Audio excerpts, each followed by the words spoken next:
বুঝলে?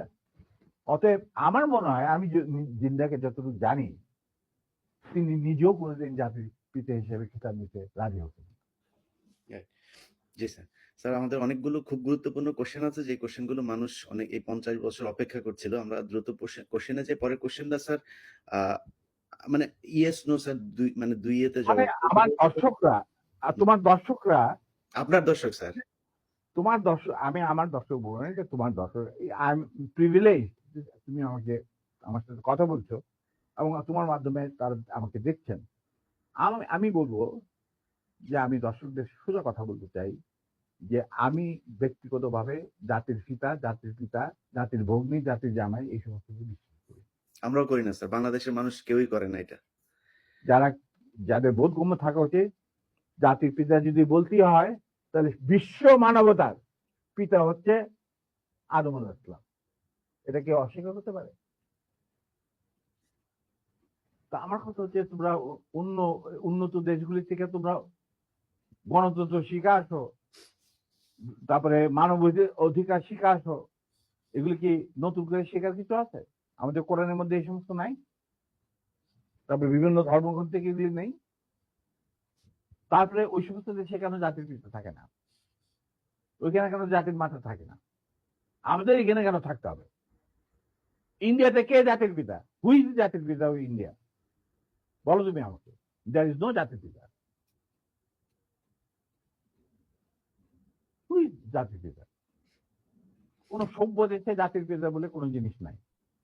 এটা হলো আমার শেষ কথা। না এটা তো স্যার মুজিববাদ প্রতিষ্ঠিত করতে হবে। যাক স্যার, আমি এক কথা সেটা অন্য কথা। সেটা একটা গ্রুপের একটা সেগমেন্ট অফ দি পপুলেশনের চিন্তা ভাবনা কথা না বলছি। স্যার, না স্যার। এটা সেগমেন্ট অফ সার্বজনীন পপুলেশন নয়। এটা আলাদা একটা রিলিজিয়ন। আওয়ামী লীগ হচ্ছে একটা ধর্ম, ওদের ধর্মের এই প্রফেট হচ্ছে গিয়ে শেখ মুজিব। এটা শুধু শুধু মানুষ না ওরা আরেক জিনিস। এটাকে আপনি ঠিক করতে পারবেন না। ওরা তো মানুষ না হলে অমানুষ হোক বা অন্য গ্রহ থেকে ওদের আগমন হোক, আমি বলবো তাদের মেন্টর যে ভারত, হুম, হুম। যেখানে এখন ওনারা গিয়ে আরামে এসে থাকতেছেন বাংলাদেশ থেকে পলায়া। কোনোদিন শুনি না কোনো প্রাইম মিনিস্টার পলাই যায়। আচ্ছা নিবে ওনারা পলাই গেছেন। এখন ওই দেশটাতে কোনো জাতির পিতা আছে কি বলো? নাই। তো আমরা কেন জাতির পিতা নেবো? কেন নেব? কি যুক্তিটা কি? বাংলাদেশের স্বাধীনতার ব্যাপারে বা স্বাধীনতা আগ পর্যন্ত বাংলাদেশকে পৌঁছানোর রাজনীতিতে কি শুধু মুজিবের অবদান ছিল? এখানে ভাসানীর নাম নিতে হবে না? ফজলুল হকের নাম নিতে হবে না? ফারুদ্দিন নাম নিতে হবে না? বলো তুমি আমি পরিষ্কার ভাবে কেন? তাহলে মুজিব কিভাবে জাতির পিতা হবে? একমাত্র মুজিবই কি বাংলাদেশের ঠিকাদার?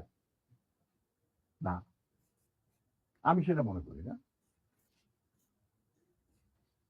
মুজিব তো কোনোদিন স্বাধীনতা চাইনি বাংলাদেশের জন্য। He never wanted that Bangladesh should be independent.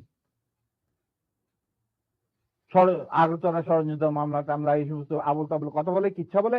আসল কিচ্ছা তো আগরতলা মানে স্বাধীনতার কথা সেনাবাহিনীর এক তরুণ অফিসার প্রথম চিন্তা করেছিল।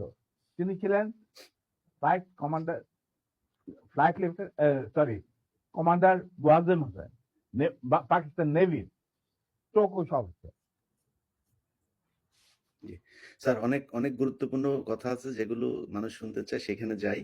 আমি কথা হচ্ছে যে শোনো, জি, যার যা প্রাপ্য তাকে সেটাই দিতে হবে, হুম, সেই মর্যাদা দিতে হবে, জি, নাহলে এটা মুনাফিকি। জি।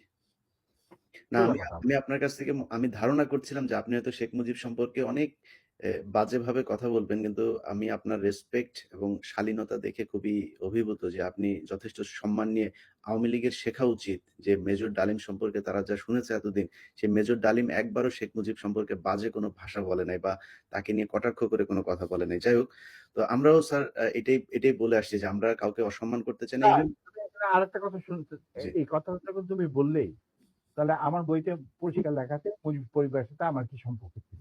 জি, ঠিক আছে? ব্যক্তিগতভাবে বা পারিবারিকভাবে আমরা কিন্তু তার সাথে বিক্রি করি নাই। আমাদের যখন চাকরি থেকে বের করে নিলেন নিপিয়ন আইনের মাধ্যমে, ওই যে বিচার করলেন গাদি ঘটনাকে কেন্দ্র করে, আমরা মেনে নিলাম। উনি নিজে রাখলেন আমাকে নূরকে। স্যার এটা এটা আমার এই কোশ্চেন একটা। এই কোশ্চেনটা তাহলে করে ফেলি। বলো। আপনার ওয়াইফকে অপহরণ করেছিল এই শেখ মুজিবের, তারপরে গোলাম মোস্তফার ছেলে এরা, কামালের বন্ধু-বান্ধবেরা। না, এটার গাজীপুর হচ্ছে নিজে নিজে ছিল। নিজে আচ্ছা। তো হ্যাঁ নিজে। আপনার স্যার আপনি এটার বিচার চেয়েছিলেন শেখ মুজিবের কাছে। আপনি আমার বউ কন্টিনিউ বিচার। করেন। জি, কন্টিনিউ করেন স্যার এবার। হ্যাঁ, যে আপনি বিচার, আপনি প্রাইম মিনিস্টার, কারণ ঘটনাটা নিজেই কি ছিল স্যার? ঘটনাটা কি ছিল স্যার? একটু শুরু থেকে বলতেছেন। ঘটনা খুবই, এটা একটা মানে মজার ঘটনা। আচ্ছা তুমি শুনতে চাও? তুমি তো আমার বইতে লেখা আছে যদিও। সবাই শুনতে চায় স্যার। সবাই, আমি একা না, সবাই শুনতে আচ্ছা, চায়। ঘটনাটা হচ্ছে আমার এক খালাতো বোন, তার নাম তাহিনা। তার বিয়ে ঠিক করেছিলাম আমি আর নিম্মি কর্নেল রেজার সাথে, যে আমাদের চেয়ে জুনিয়র চাকরি। তার সাথে বিয়ে হবে, অনুষ্ঠান হবে লেডিস ক্লাবে। তো দুপক্ষেই আমাদের পরিচিত, অতএব আমরা হলাম রায় মিডিয়া। ঠিক আছে, ঠিক আছে। তখন আমরা কি করলাম, সমস্ত অ্যারেঞ্জমেন্ট আমাদের উপরে দায়িত্ব আসলো। তো কাকে রাখি আর কাকে বাদ দিই, এত মানুষের সাথে পরিচিতি।